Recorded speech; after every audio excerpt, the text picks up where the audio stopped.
तर आज होतं आमच्या सावीचं थर्ड वॅक्सिनेशन. हाय हॅलो नमस्कार, श्री स्वामी समर्थ.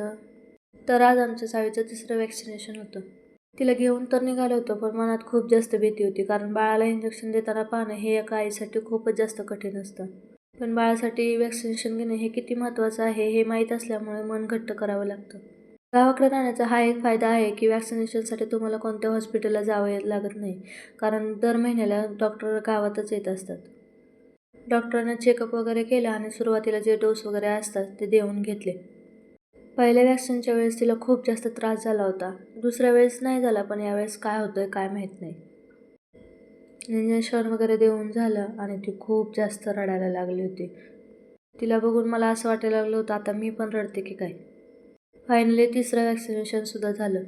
आणि हो, तुमच्या बाळाचं वॅक्सिनेशन कसं झालं होतं ते कमेंटमध्ये नक्की सांगा.